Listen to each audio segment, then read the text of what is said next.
Welcome back, folks, to the Get a Grip on Lighting podcast. On today's show, we have the Nailed president, Spencer Miles, and his business partner, Johnny Concrete Elias, talking about their recent acquisition, their recent takeover of Pacific Lamp and Supply out of Seattle. Where's Seattle? Washington, not Oregon. Washington. I'm Canadian. I almost said Oregon. Seattle, Oregon. Seattle, Washington. But before we get there, we're going to go back to the flicker-free original, son. Energy Focus. Go to ENERGYFOCUS.com, baby. That's energyfocus.com. The flicker-free original and the home of the lighting industry's scholarly gentleman, John Davenport. Hey, Greggy. That's right. They are. And they also put right on their website, America's most reliable LED tubes. And I think that's important because they are making a stand. They're saying LED tubes are the future. They are where we're going. And they have some of the most unique offerings that are out there. Number one, you mentioned the flicker free. How important is that? Super important. I'm starting to see end users actually are showing me videos of their slow motion video of seeing the lights flicker. So people are starting to notice flicker. And these guys have been on the flicker side of things for a long time, flicker-free side of things for a long time. So check that out. They also have T5 tubes. They have red cap emergency backup tubes, IntelliTubes that are ballast bypass, ballast compatible, and the list goes on. You can see on their website here as Scott's pulling up. They're dedicated to that and making it the highest quality it can be. And not only that, but Energy Focus is going to be at the Nailed convention. That's right. And they're going to be debating another Nailed vendor, integrated versus LED tubes. We're going to have the debate at Nailed Vision 2020, April 19th to 23rd, Biloxi, Mississippi. Be there or be square, man. We're putting on a show. There's going to be a debate. Who's going to win the debate? Integrated versus T-LED. Bam! I can't wait to see that. We're going to crown a winner there, Greggy. You're going to crown them. Then crown them. Spencer Miles and Johnny Concrete on the Get a Grip on Lighting podcast. Welcome to the Get a Grip on Lighting. Welcome back, Spencer Miles, and welcome to the Get a Grip on Lighting podcast, John Elias. Actually, you've been on, too, on a roundtable, Scrub Roundtable. Yes, sir. Both two-timers. Ooh, it's back again. So, guys. This might be my third, actually, because we were in the Vegas one, too. Oh, yeah. Third. Yeah. So, my first three-time? Maybe.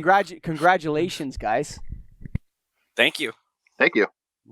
You guys, 100-year-old company. You closed the deal in November, was it? September 30th. September 30th, you guys became the proud owners of Pacific Lamp and Supply in Seattle. That's correct. Yes, sir. What was that process like for you guys in terms of emotionally first? How did it feel? Spencer? Not much different, really, because we'd been running the company day-to-day operations for myself at least, the last 6 years. So it wasn't much different from that standpoint. The relief of being over with the bank was probably the biggest emotional thing we had. John? Honestly, not much really changed except for getting over that hump of working with the bank. Like emotionally, it feels exactly the same. I mean, we've been doing the same thing day in, day out for so long. It's a title change, and that's, kind of it. Feels like maybe it just hasn't set in really quite yet. But emotionally, I feel like it's been kind of our company already. I mean, we were running it, right? So just having that slip of paper that says we own it, doesn't a very necessarily... expensive slip of paper, by the way. Yeah.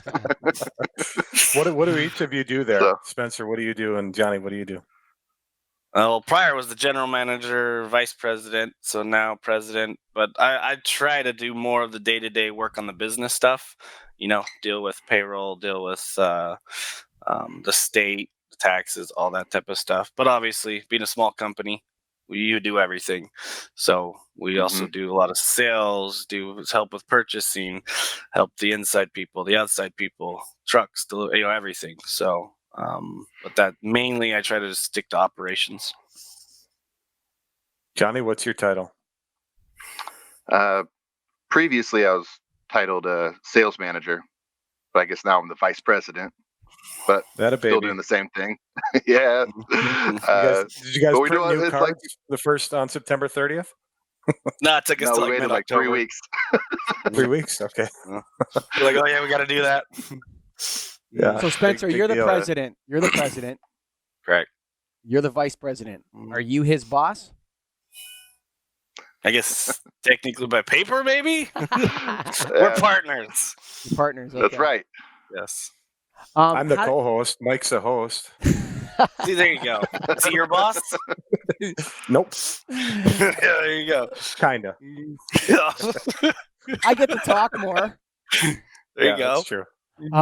So let me ask you this: how did it come to be you two? Like, and I don't know which one of you guys wants to feel this out, but I remember Spencer from many conventions, going back probably 2009-ish. Spencer, Nailed. 06 was my first one. Yeah. Oh yeah. So you started when I started in Nailed, and then so you're going back to Sandestin, Mm-hmm. right? It's my first one. Yep. Johnny, I saw you coming in 2-3 years ago, maybe 3. About 3, I think. Yeah. So how did you guys decide to start having the conversations of the? Because it was always a talk of Spencer. We all knew that Spencer was in that pipeline. That basically it was more of a formalization for what you were already doing, Spencer. But we didn't know Johnny Elias as well. How did those conversations between the two of you go in terms of, hey, you want to take this thing over, man? What do you got? How did that all happen? Well, I mean, first the previous owner, he'd owned it since 1963, and he had passed away, unfortunately. So it was in the will that an employee with a certain amount of tenure would have first right of refusal, and nobody really stepped up. Obviously, I was in that position of running, as general manager. So for me, it was always a dream to do that. I'd been working there for, at that time, 16 years. So it was a dream to actually own the company. And as I started the process kind of by myself, I quickly realized I probably couldn't do it by myself. And, cash flow wise, and there's just a lot of reasons why. Then John had shown interest, and his interest is from coming inside sales to outside sales to sales manager, and just his interest in the company and in the industry. I knew he was the right guy to partner with, and he had mentioned it as well. John, probably 2 years ago, when the opportunity arose that we could do it. Yeah, it was about 2. John, what's your take on that? Sounds accurate. Yes. So you guys, your titles changed, but there's really nothing about your day-to-day work that has changed. Or Spencer, it's got to be a little different. I would say when we were dealing with the bank and the SBA association to get the money to do it, it was a heavy burden. A lot of hours a day focused on that, and you're grinding, and you're still trying to do your same job, right? So while trying to still do what you do your day-to-day basis to bring that on, and I would say it was probably an added 2 to 4 hours a day. And when it got real heavy there in July and August, it might have been up to 5 to 6 hours a day. So it meant a lot of late nights, catching up your texts and your emails in the evening. So that was hard. I'd say the biggest relief was just I don't have to deal with the bank anymore. The money's transferred. So it kind of freed up my time. And the first couple of weeks, you're like, what am I going to do with my day? I don't have to go get my paycheck stubs, or how did they find this money in a bank account, those type of things, and prove it to the bank. That was probably the biggest relief. So you were dealing were you dealing with an estate as well? Yes, as well. Yes, So, but luckily we're on good terms. I've known them 19 years, I guess. So I knew everybody in the estate, and they were on our side. They wanted us to be the ones to purchase it as well. They didn't want it to get purchased by a big conglomerate, and all the employees lose out, or someone just buy us up for our account base or inventory. So they knew John and I had the passion, so they wanted us to be the two to take it to the next the next generation, I guess. So then, go ahead, Greg. You go. I was going to say, you two both get to answer this, but you guys bought the company for a reason. What excites you about the future of lighting, or about owning this company? You both answer. I don't care what order. Go, John. Not the same answer. It can be.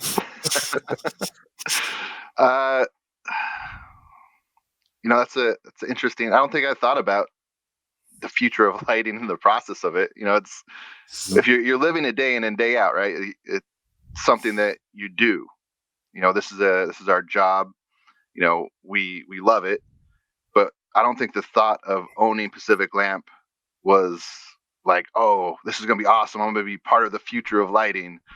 Like that never really, that perspective never crossed my mind, at least. Mm-hmm.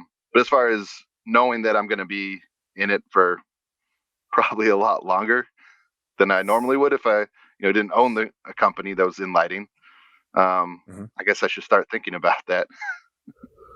No, you're right. What you Spence? For me, the thing that drove it was the employees.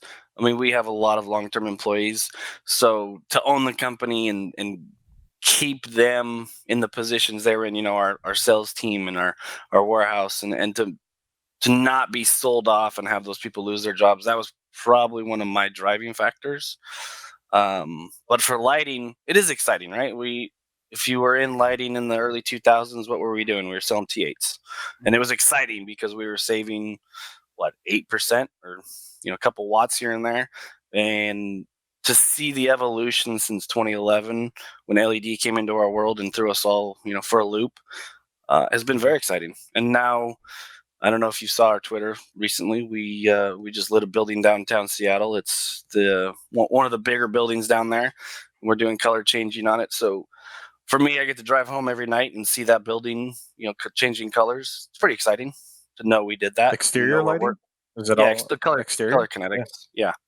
So cool. to see our people helping change the skyline of Seattle, it's kind of cool, and that's exciting. But it is uncertain times, gentlemen. There's a lot of uncertainty. That's what you think about at 2 a.m. when you wake up. Yeah. Right? For sure. It's not what we're thinking about during the day. We're worried about the PO. But yeah, you're right. At night or when you're in your car alone, you think about that. And you see all these companies going out of business, and you want to make sure you don't make the same mistakes they made. What worries? What specifically worries you the most? Like I could reel off a couple different things, concerns that I've come up with, but my mind is kind of polluted by the Get a Grip on Lighting podcast. Sometimes I forget that I run Atlas Lighting every day, and that when I go out there's an order desk, there's a counter. Yep. People walk in, and they're not interested in 99% of them are not interested in tunable light bulbs. They just want the CFL ballast they're looking for. They just want that. What is the thing that that as a being in the game 19 years, now being an owner, having a different perspective, even though you say it's the same, I don't believe you fully. I think there's a difference. There's a stakeholderness to you now that maybe is going to slowly and steadily change who you are as a person. I mean, when you're an entrepreneur, when you're an entrepreneur, and you're the owner and the buck stops with you in that. I'm sure you felt that way all along, but it's going to be different. When you're up at night, what is the specific thing that concerns you the most, Spencer? About our industry? Yeah. I'd say number one would be online. And you're seeing as the building engineers become younger and younger, right? Or become our age, whatever you want to say. They've grown up in a world where their cell phone is everything. Now, I like to say as long as we keep offering value and as long as we keep being the go-to place for all the answers, their customers will continue to come. But what you're going to lose is that easy MRO business. The guy just needing a case of lamps. And you have a younger generation that isn't used to picking up the phone and calling a specialized lighting distributor for their lighting. They're going to go to Amazon. They're going to go to, whatever other company has created a massive online ordering portal. So to me, that's the one where if you start losing your MRO every day, now you're reliant upon only projects, and that can get very dicey. So that's, I would say, you want to keep that MRO going. And even in the LED world, we're seeing MRO. This stuff doesn't last what everybody says it will. So drivers are failing, which have become the new ballasts, right? Instead of ordering a 2-lamp T8 ballast, you're ordering a 28 volt, 750 milliamp LED driver. So as long as we can continue to be the go-to place for that, it doesn't worry me too much. But I would say your easy orders no longer are easy. We have an expression around Atlas. Everything's a project. Everything's a quote. Almost everything we sell. Like we do have some ongoing customer will call up and say, send me this, but so much stuff is unavailable now.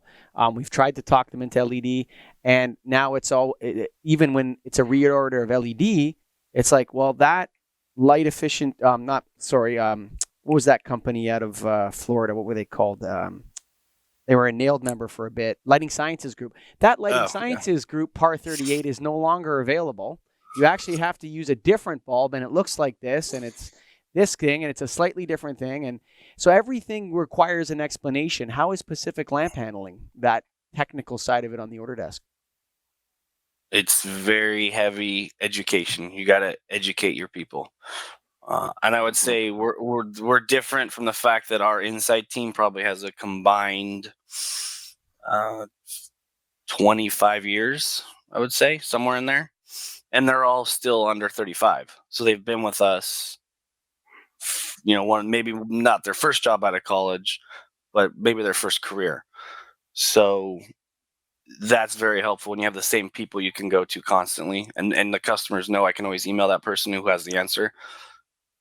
And we have the backbone to support them. So when they don't know the answer, we can help them find it or give it to them. So I think that's what sets us apart. You talked about online ordering, and I get that to some degree, but you know what the easiest way to order is? I can show you. Text a person. Look at those pictures. I need this, and this. When you have a trusted customer, they send you a text. Send me 6 light fixtures, 3 cases of track lights, and 24 bathroom lights. That's a lot easier for me if I was going to be a maintenance person. You think about it. They're like, I don't know. Okay, I need light bulbs. Picture. Send it. Picture. Send it. Yeah. Otherwise, they have to go and do all that research. So I think that's something that before we really throw that over to Spencer, I have a question for you though. Yeah. You grabbed that custom. What Spencer was saying was that, I have my existing customer base that's 35 plus that's used to emailing and calling me. But the new generation, I bet you that customer that texted you, he's probably in his 40s, right?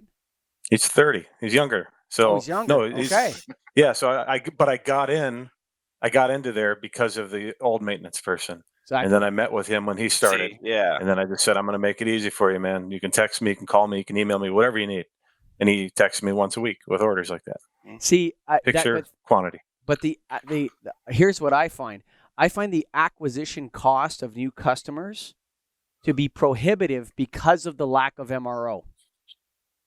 Correct. Yep, I agree. It's true. Like you're chasing a project, so all of a sudden that 15-story office building with 300 2x4s and 6 wall packs on it is not as attractive as a customer anymore because it's simply a project, right? And once you get that project, the acquisition or being able to hang on to that client after they do an LED upgrade without the MRO is very, very difficult, man. It's not the same as it was 10, 15 years ago, for sure. And it's going to continue to change that way. I agree with that, absolutely. Because before you would do a T12 to T8 conversion, they still needed T8s every year, right? Yeah, sure. Still needed a ballast every 5 years. So you were able to turn your projects into MRO customers. Exactly. Today, you're not necessarily, unless there's more projects to do and you didn't do a full facility upgrade. It's not really an MRO customer at that point. Like Atlas Lighting was built on $100 to $500 orders. Yeah. That's what it was. Like, yeah, we got the odd $2,000 PO for 100 ballasts and 6 cases of lamps or whatever. But most of the time it was 2 or 3 boxes of bulbs, a box of ballasts, and a case of MR16s. Right? Yeah. Yep. And like those, I mean, we still get the odd order for that, but they get a call right away asking if they want LED. And then a lot of times they say yes, and we move forward with that. But in the future, I think that most lighting distributors like Pacific Lamp, like Premier Lighting, like Atlas Lighting need to somehow create a system which takes your product knowledge and digitizes it and makes it available to the customer. So the client acquisition cost goes down to a place that is relative to the value of the customer. Does that make sense at all? I don't know if that's a confusing statement or if that's a 1-minute clip for Twitter, but we need to become more efficient at acquiring customers as distributors. John Elias, you're the sales manager. Why don't you take a shot at that one? Am I right about that? Am I wrong? Or did we just keep going? I mean, I think there's still a degree of MRO business, no matter what stage of a project a building has gone through, whether it's 100% LED at this point or only 10, 15, 20, whatever. Those customers are still going to need parts and pieces. They're still going to have lenses break. Something's going to happen, and they're going to need help knowing where to go to find those odds and ends. And I think in that respect, us as lighting professionals actually become a little more valuable, because if you go to like Home Depot, they're not necessarily going to know how to do a tunable LED driver at that point. They may have to come to us or know where to go to that manufacturer to get that specific piece to that LED if it's 100% LED building. You might not get the large orders, go walking in there, but you still be able to get that relationship. And he may not call you every day, but you'll still be able to be a valuable service to that person, to that building. So I think as long as you keep it as a human to human relationship versus thinking of it just as a B2B business, you got to keep that human aspect and treat every customer like you care about them personally. That person's going to come to you even for the smallest thing. And if we kind of focus on that, I think we'll be okay. So that's a good point. As far as replacement LEDs or LED market, are you guys doing a lot of LED to LED? Are you starting to see that? Because I look at my business and starting in about, I think it was 2014, we started selling LEDs. And then obviously 15, 16 heavy, and 17 and through on. But I'm starting to see some of those projects that I sold come back now with, whether it's defective and it's a warranty claim or they just need new product. A lot of it was screw-in stuff that is on 24/7. Those are going to burn out every 3 years or 2 years still. So there is that MRO aspect to that. But how are you guys seeing it in your market? We're seeing it already, replacing LED replacements with LED. And the big facility guys, they knew and planned in, if they were already doing group relamps with fluorescent, they knew every 2 to 3 years group relamp. With LED, we're noticing they're doing it about 5 to 6 now. So we're already working on projects and big quantities of LED tubes that, okay, hey, it's been 5 years, we're starting to get failures, group relamp time. So I think how about group re-fixture time? I think that's coming. You have to, right? You're gonna have to. I've had many conversations with facility contractors or facility engineers, and absolutely, they know that. They have, I think, accepted that. One of the guys that runs a lot of buildings downtown had told me a couple of years ago that he would never go LED because he put the fixture in the 60s. When they built the facility, he changed it, upgraded it, made it T8. Did all this, kept changing the fixture, getting more efficient, getting rebates. But he never took the shell out of the ceiling, right? Now with LED, when it fails, the shell's coming out. So that was 2 years ago. He told me he'd never do that. He'd go to tubes only, and they're redoing the entire facility with LED troffers. And he's accepted the fact that it is now a 4 to 5 year product in all their buildings. Well, it's interesting that, I'm not sure if this is a tragedy or a huge piece of good luck for us. I look at it as good luck. Because let me put on my environmentalist cap for a minute. Okay, because I have a tinfoil cap, I have environmentalist cap, I got a bunch of different caps that I wear. You're supposed to make me that tinfoil cap, Scotty. Oh, it's on. Look, there's going to be a whole prop closet back here for you. There we go. So, but I think it's interesting. Like, you take a look at the life cycle of that fixture, 1960s. Okay, so you start off with what is it, like 18 gauge steel? It probably weighs 20 pounds, just the case of the thing, right? Of an old troffer from the 60s. Right? He probably had the same sockets from like 1960 to 1985, 25 years. So yeah, a good sales guy sold him new sockets. Yeah. At some point, but at some point he upgraded the sockets when he went Yep. LED. His fixture probably went from a polychlorinated biphenyl PCB ballast, right? Yeah. Originally, that lasted 20 years because the ballast, the PCBs are so good at extracting the heat that they make that, like, we still pull out PCB ballast up here in Canada. Wow. And then he went to T8, and you're looking at the life cycle of that asset, right? So that asset had a life cycle for him of 65 years. Like, think about the life cycle of the asset. So you maintain it, you maintain it, you maintain it, you maintain it. It stays in the ceiling, you maintain it, you maintain it, you maintain it. Change a lens, change this, right? Now we've increased the life of the light source, but we've decreased the life cycle of the actual fixture. Is that beneficial to the environment or not? Probably not the environment, no. I mean, although we are saving energy, right? So I guess right, but I mean, but how much energy does it take? How much energy does it take to make a 2x4 trough?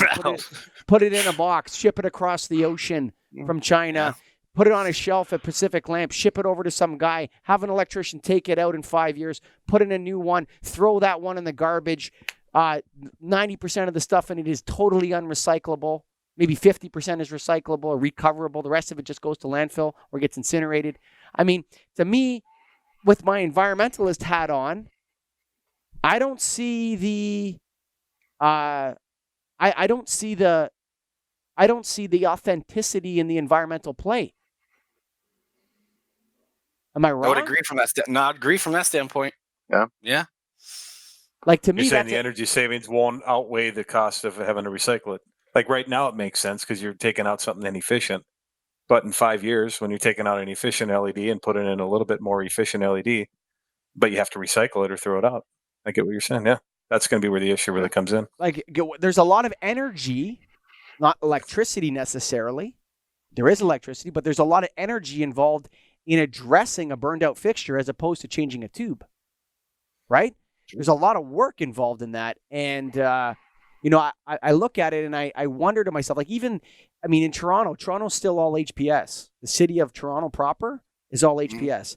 And they have the same fixtures on those things that are 25 years old, right? There's no way you're going to get a life cycle like that out of LED. And so I wonder to myself, with my environmentalist cap on, not my Atlas lighting distributor cap, I wonder to myself if customers are going to feel a little bit, I mean, we have to look at the customer's feelings too about the industry as a whole when we talk and Get a Grip on Lighting, right? The podcast and Nailed.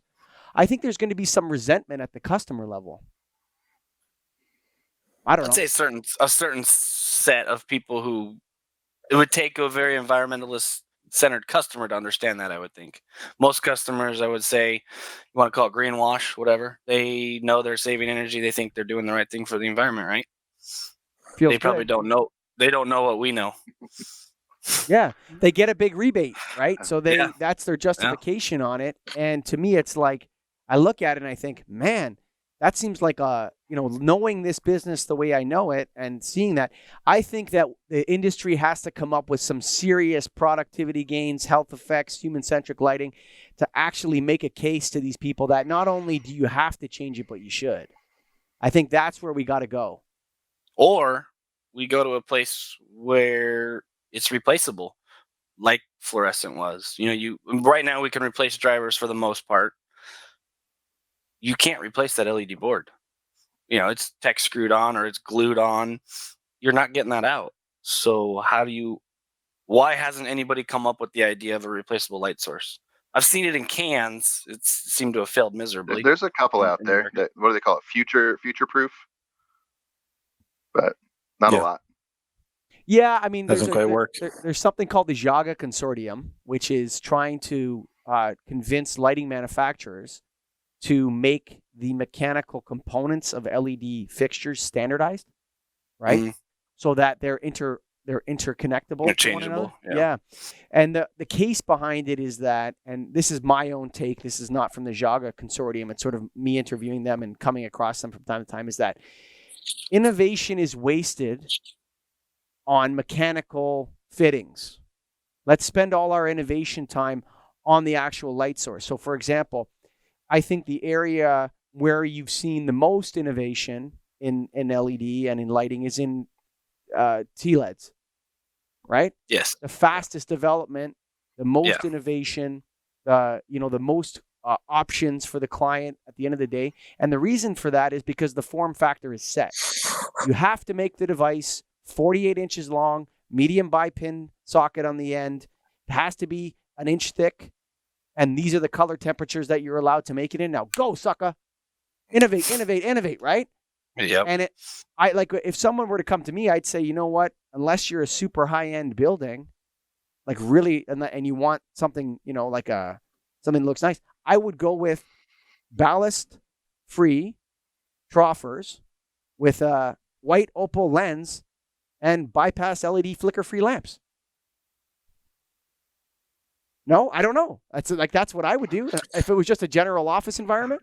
I would counter that though and say if you're a facility engineer, you're a building owner, you're trying to woo in those really high end, let's say tech customers to come sign a 10-year lease. You're not putting that fixture in, right? You want that really just something that sets you apart. And what have they done in LED troffers? They've made ones that look not like those, and it woos in those customers to come sign a 10-year lease. So that you're never going to really sell that unless it's a kitchen, the back of house and a kitchen, something like that. Yeah, you're not selling that in office buildings. I agree. Greg, what's your take? Yeah, it all depends on the. You're talking for existing building or new construction? I would say for existing buildings, I would say like in a retrofit project scenario, I would say that I would say a good 60% of the stock of buildings out there are better off with a flicker-free ballast bypass lamp in the long run. I would agree with that only because we probably sell that 60 to 70% of the time, and it's not, we leave it up to the customer. We give them the options, and that's what ends up happening most of the time is they want to just retrofit what they have. Are you guys in Seattle are you doing more fixtures or more retrofit parts like tubes? I'll let John answer. Johnny, I haven't seen the exact numbers recently, but I would say it's probably leaning more towards tubes, slightly. I mean, we do a lot of fixtures, but seems like there's a lot more tubes. Now to counter or maybe add another argument to that, ballast bypass flicker free lamp solution, which is the easiest. And I would say if someone just wants like the easiest solution, boom, let's do it. But if they want to add in a complexity of like controls to their building that they didn't have before, you kind of have to go to a new fixture, with that 0 to 10 volt driver to be able to control it a little bit better than just a bypass lamp. If you want daylight harvesting or being able to dim a fixture above your desk and no one else's, you can't really do that with just the bypass lamps. So if a building owner says, give me the easiest solution, but I want to do all this other stuff, you kind of have to like separate them and be like, all right, do you want the easy solution? Boom, we'll give you bypass lamps. Or do you want all this other stuff? We'll have to do new fixtures. Or so when you guys there's code, if there's code, sure, right? If you're doing a TI and you have to pull a permit and you got to now meet 2015 or 2018 code, you got to daylight harvest. So you guys mentioned that the table. Yeah, when you do fixtures, when you're selling fixtures, you are proactively telling people that they're going to have to replace the entire fixture and actually planning for that? Or are you just saying that we're going to do that and we'll plan for it when the time comes? Like going back to the group re-fixturing, if that's a term. I would say it depends on the customer. Okay. I would say a lot of people believe LED lasts forever.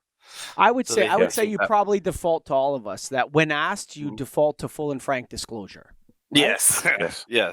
But if the customer doesn't bring it up and they're living in an illusion and you're in a competitive environment, as a salesman, you don't put negative stuff on the table. Come on, man. Nobody does that. No. Well, the other guy's saying his fixtures are warranted for 10 years. Yeah, I'm the host of the Get a Grip on Lighting podcast, and that guy's full of crap But I mean, that doesn't fly. Nobody cares No. about that, right? So, No. it's like when you're in that scenario, you're sitting there. Okay, here's the cost. Here's the warranty. What's the maintenance cost of this? Oh, well, the driver is $80 right now, and yeah, the LED board is not replaceable. What do you mean it's not replaceable? No, you just can't take it out and replace it. Oh, so what do I do when it burns out? You got to change the fixture. So I'm sure you guys have had that conversation, but the end user customer rarely asks that question. No. No, I've never had anybody proactively say, all right, I'm going to plan for 7 years from now replacing all of these. I've never had that conversation with anybody. I would say we're only seeing that in the building engineer world. That's the only vertical we're seeing that in. Mm-hmm.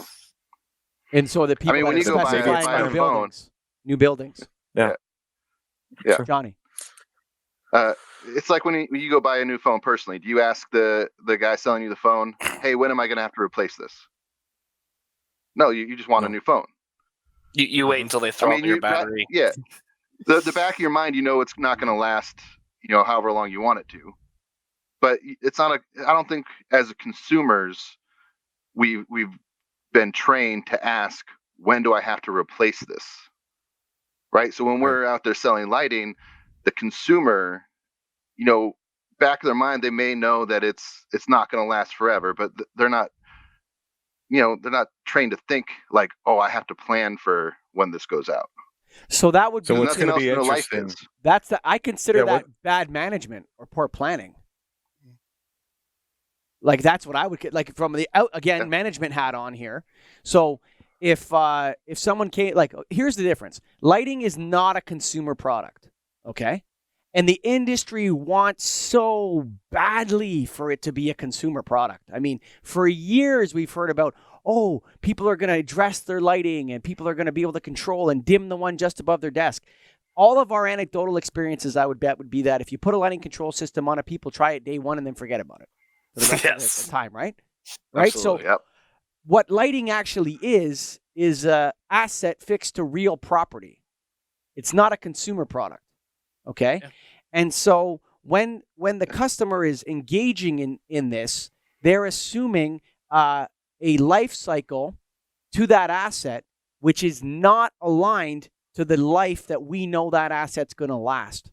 Okay. So if somebody makes a capital investment in lighting, they probably have to amortize that. They can't expense that. They have to amortize that as an improvement to real property. I'm sure you guys have this battle with your customers, whether it's maintenance or capital expenditure, right? CapEx versus maintenance, right? Comes up. That's what the lighting as a service is about, or Lux as a service is about, right? It's like, well, you can make it a maintenance, you can make it a monthly cost rather than a CapEx. If it's a CapEx, the accountants are probably going to come back based on the state and the laws and say, no, you have to amortize that lighting cost over 15 years. Or you have to amortize that over 10 years, expense it slowly over 10 years. There's a life cycle to it. And we all know that the life cycle doesn't match the capital expenditure depreciation of a lighting system. And the industry, it's starting to come around to this and kind of like, we're out of the, we're out of the phase of, what's the bias called? It's called there's a bias name for this, but we're out of the bias of believing our own crap that LEDs last forever. And now we're actually deploying systems that can't be expensed relative to their own life cycle. Like imagine going to an accountant saying, sorry, bean counter, you don't know what I know, but you need to expense this capital expenditure over 5 years or 7 years because we're going to have to replace the fixtures 5 to 10 years from now.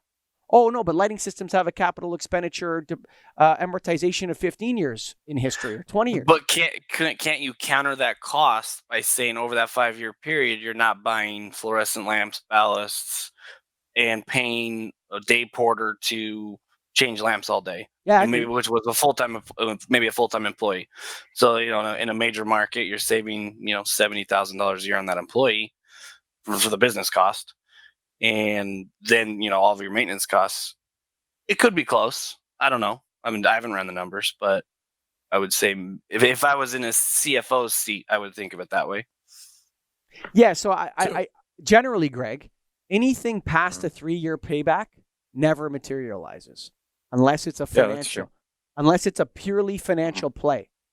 Okay? So unless you're saying, I'm going to buy this treasury bond and it's a 10-year bond and this is going to be my payback. And even that, I mean, in 2008, you might not have gotten your money back. I don't know how the bond market is or whatever, but these things are like that. When it comes to improvements to real property, like HVAC, oh yeah, it's a 6-year payback. By the time you start to get later on in those paybacks, it pushes it like other things start to enter the equation, unknowns start to enter the equation that start to eat away at that payback. And so it's very difficult to realize anything beyond 3 years in a capital expenditure, improvement to real property, energy savings, and maintenance environment. Nobody's going to fire their maintenance guy, Spencer, if they change their lights but let's to LED. say you can now have that guy go work on other things, right? Instead of just running around with a cart changing light bulbs all day. So you're realizing the savings there, maybe. Maybe you're upkeeping other things that aren't failing and saving maintenance. I don't know how you ever put a number on that, but I would think if I was in a CFO's position, I would at least consider it. I think in 2 to 5 years, what we have to think about as lighting distributors is this idea that maybe it's going to become a consumer product, Mike. I know that we don't necessarily agree with it, but maybe if we're selling fixtures that they're going to have to throw away, at some point that's going to have to be the mindset of the customer. And we're going to have these next 2 to 5, maybe 7 years where a lot of people are going to be mad at us, right? And then you're going to have to filter out that or the world's just going to be dim, right? Because or they're going to be dim, right? They continue to run. Forever. Yeah, they just continue to drop in lumens. So that is, I think, probably the thing we have to do as distributors and lighting people is educate the end user that you go in that space every day. You're probably not noticing that you're now 2 years down the road, you're 20% less. 4 years down the road, now you're 50% less light. Now it's become a safety concern. That. How do you do that? Are you going to the space every 6 months and doing a light reading? I don't see a distributor doing that, right? We're not going to go do that for free. No. But it might have to get to that point, and that you're going to have to service it, and I think it's going to be a mindset shift if that's what we're going to continue to do. That people are going to be pissed off for the next few years, and then they're all going to get over it, and that's just what lighting is now. And then we're going to have our new version of what a lighting distributor is.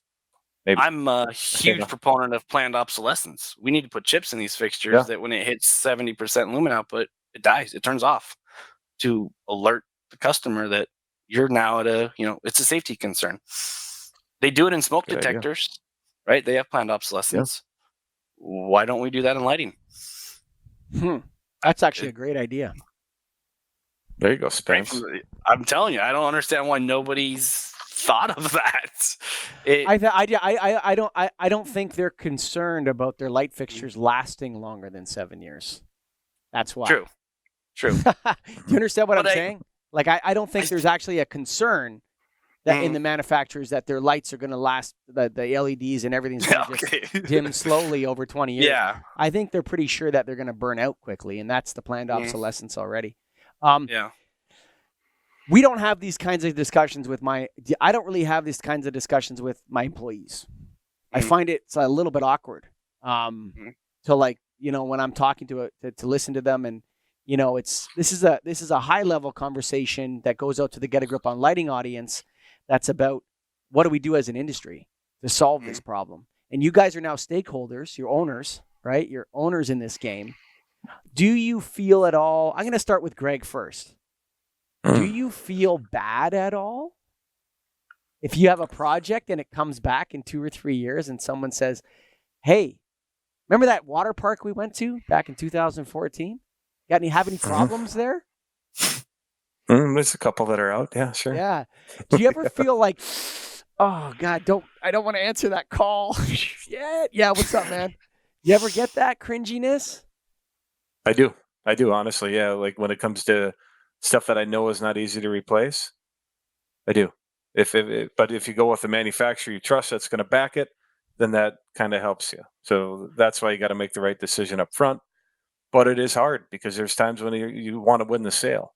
You want to get the sale, and if If your competitor's doing this and you want to get it, you have to do that. Then you can't really. So to answer your question, kind of gray zone. John Yes or no? Elias? Both. Yeah, I've definitely had some projects that I've sold where I walk away feeling, yeah, I probably should have done exactly that. I wish I could have, upsold them to something that I, believed in a little bit more. But generally, I don't hear back from those people. It's the customers. Yeah. Well, I guarantee some of them have failed and they haven't called me. So yeah.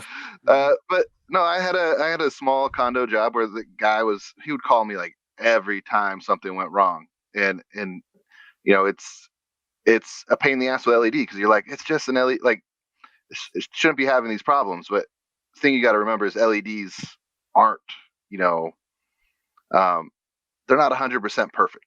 Like they've kind of been put on this pedestal, right? An LED fixture is going to solve all your problems if you put an LED fixture in, but it's just an electronic, thing.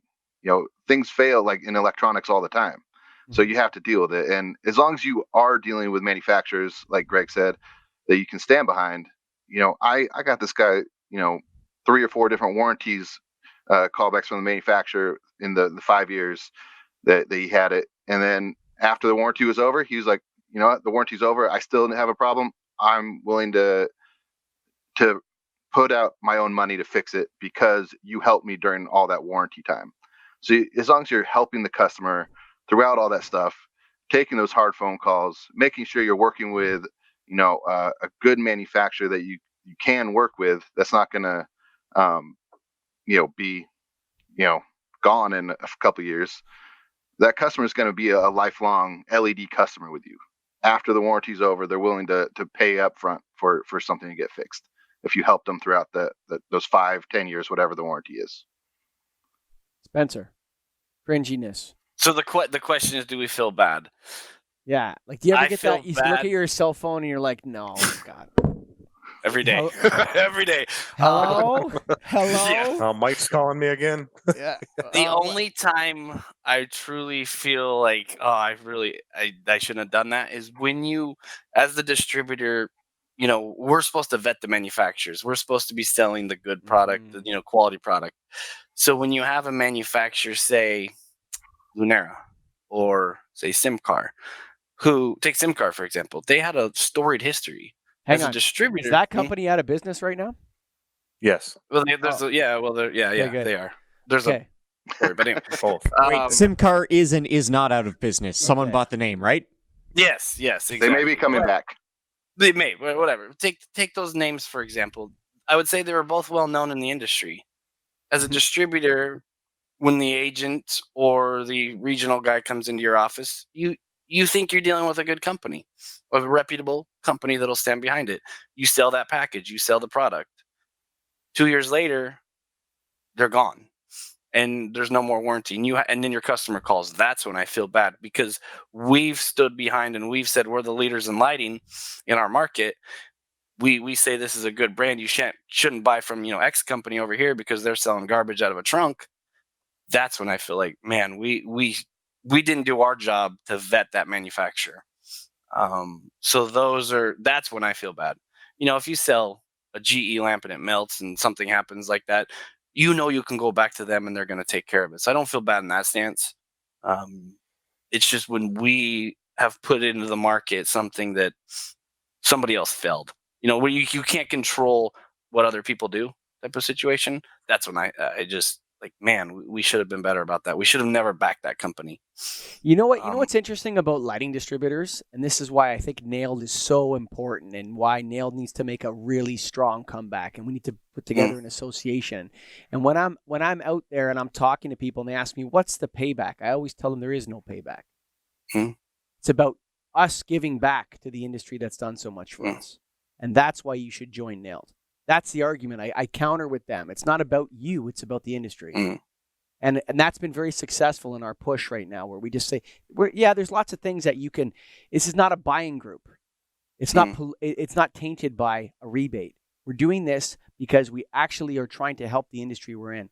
And I think of all the points, the hot seats in lighting, I think the hottest one is the distributors, because I had a manufacturer just the other day. First of all, they fired me as a customer because I tore up their warranty on the Light Ted Online video show. I'll go check it out. After reading it, I read their warranty on the Light Ted Online video show, and I know they subscribe to this podcast because I can see the subscriber list.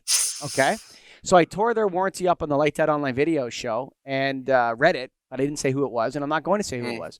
But the kind of crap they come up with to get out of servicing their warranty is disgusting, man. They're following the healthcare insurance industry, right? It's all about mitigating. Yeah, that's exactly attrition, what they're doing. Attrition. Yes. Introduce attrition, right? Introduce a strategy that makes people fax in their warranty claim.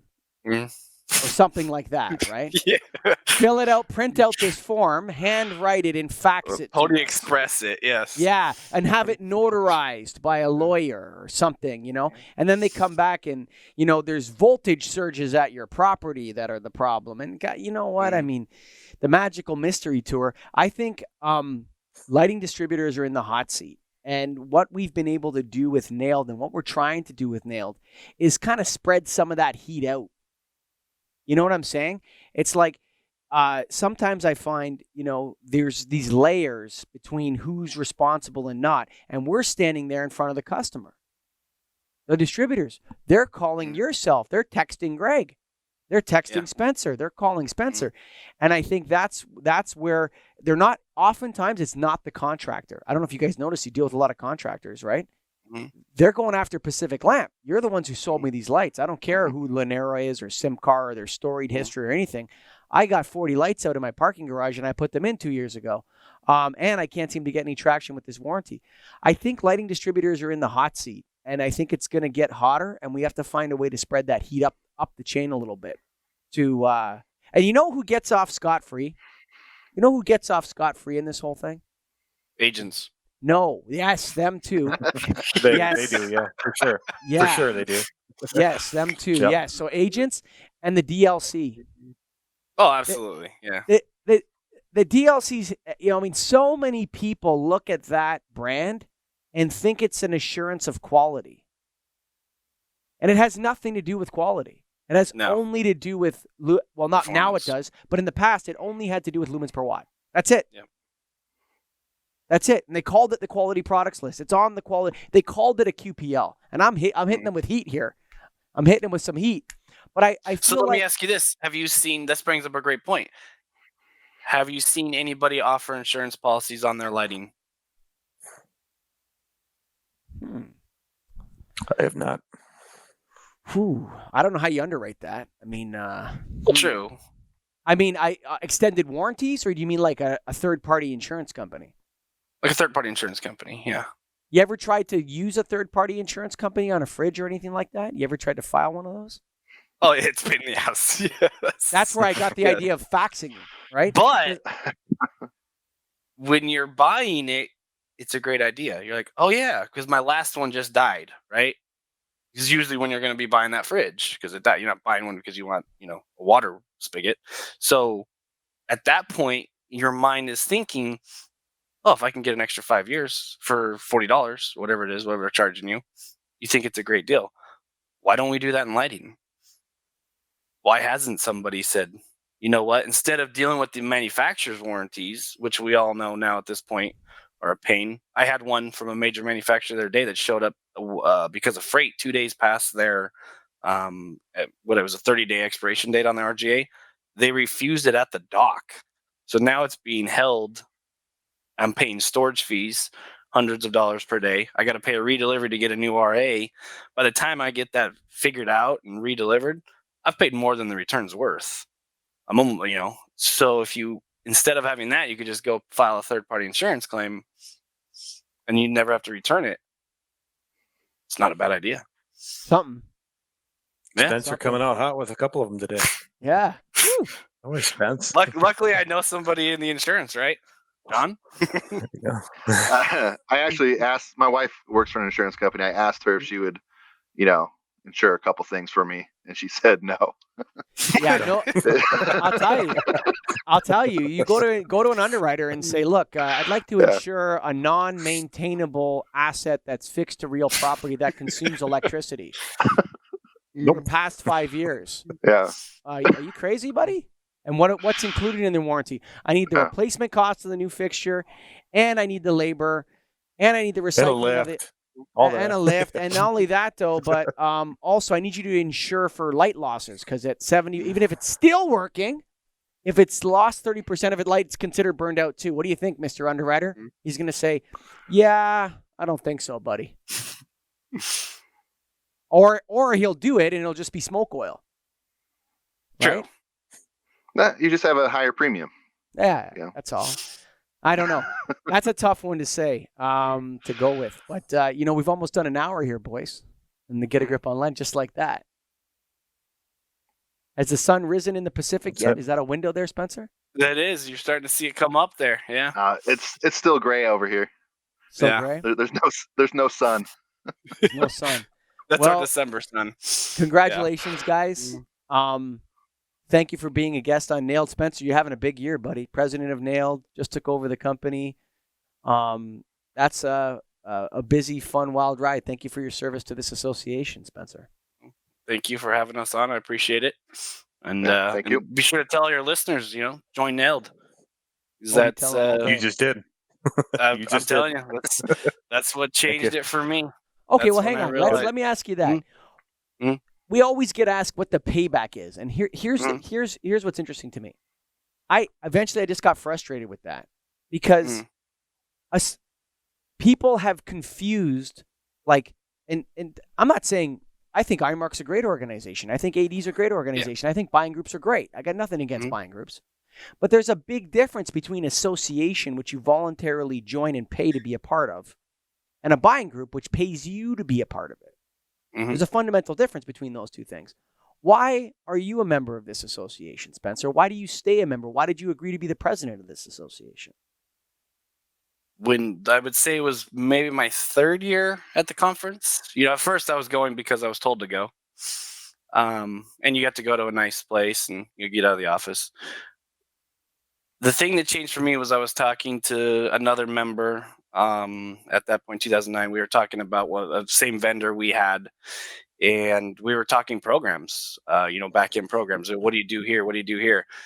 I found out what they were getting in, MDF funds, was able to go back to the office, put that in place.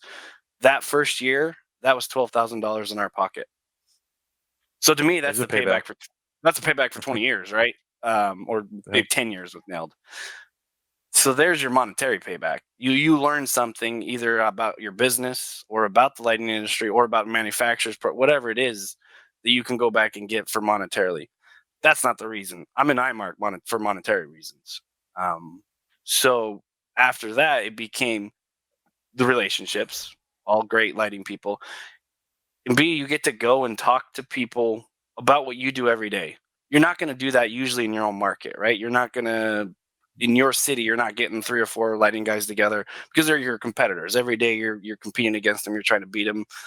So to go and talk to Greg from Minneapolis, where I don't sell anything in Minneapolis. I don't sell anything in Toronto or Phoenix or Des Moines, Iowa, right? We don't sell anything in there. So to talk to those guys who run very similar businesses and learn what they're doing is a price. It's priceless. There is no payback.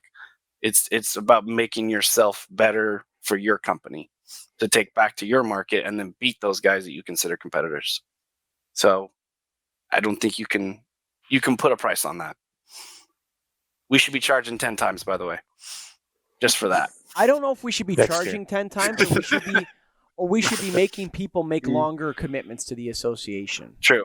And I will say, like I said, it was year 3, right? Yeah. It took me a while, and I'm not a very, sociable person like that where I can just walk into any situation and talk to people.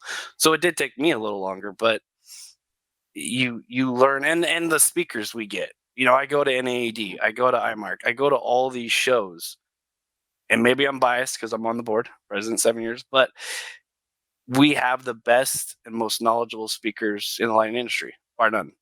You just don't see our collection of people in one location in 1 or 2 day period at any other show. You just don't. So that's, to me, that alone, it's almost like you're going to school for 2 days. You learn so much that 3 to 4 day period that you're there. John, anything to add to that, John? Yeah, for me, like you said, I've only been probably this might be a 4th year going this upcoming. But it's the relationship, aspect that I think has been the biggest takeaway for me, right? Not just with my, peers in the lighting distributor side, but the manufacturers that are smart enough to send the same person year after year. And you get to know that person on the manufacturer side and know that you can call somebody when something does go wrong with a customer and say, hey, look, I got this problem. I need your help. Versus calling a random customer service number for a manufacturer because you don't know who to talk to. That right there is beyond priceless. If you have, that partnership with certain manufacturers, that feeling of a partnership versus this is just some guy I buy from. It's more of a partnership when you're part of Nailed, with those manufacturers that are there. So, folks, if you've enjoyed this conversation and you think, hey, that was really interesting, I'm a lighting distributor or whatever I do, and I really enjoyed that. Yeah, this is what happens at Nailed all day. So we have conversations like this. We have speakers that talk about it. So go to NAILD.org for right now. Spencer, John, Greg, good conversation, man. Congratulations. Thank you, sir. Thanks, guys. The flicker-free original, son. Energy Focus. Go to ENERGYFOCUS.com, baby. Home of the scholarly gentleman. John Dad. That's right. And a dedication to LED tubes. And I like that for one, because I sell a lot of LED tubes. And I think a lot of end users are going that route too, because it's pretty easy to replace. They're energy efficient. They don't cost as much as fixtures. So there's a lot of good with it. And they don't only just sell LED tubes that everybody else has. They have unique offerings that nobody else has. Flicker-free, original, as you mentioned, very important and something that needs to be at the forefront of more people's minds. And I think it's starting to get to that point. And they've always owned that. So they're the flicker-free people. If you need tubes, they also have that red cap emergency tube. Awesome product. IntelliTube, they have T5s. They have everything you could need for a tube. So check those guys out, Energy Focus. And be ready to come down to Biloxi, Mississippi, ladies and gentlemen, because Nailed Convention, we got a pre-convention, which is super hot. We got the convention, which is Monday night, Tuesday night, Wednesday, stacked full of lighting information. We got the debate between Energy Focus and Tube TBA. Someone's got to step up and fight for the integrated side, and then the crowd's going to decide who the winner is. And we got a post-convention with a whole bunch of stuff going on the Thursday, Greg. Who's putting this thing together? It's going to be Woo! fun. I know a few people involved.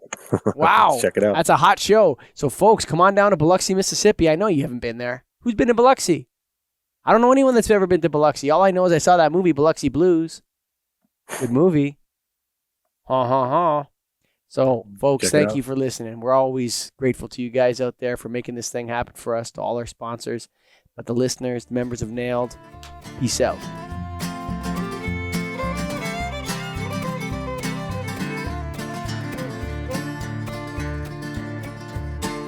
Written on the rectory wall, there's a sign there for all. If you are lost, Lord is there to find you.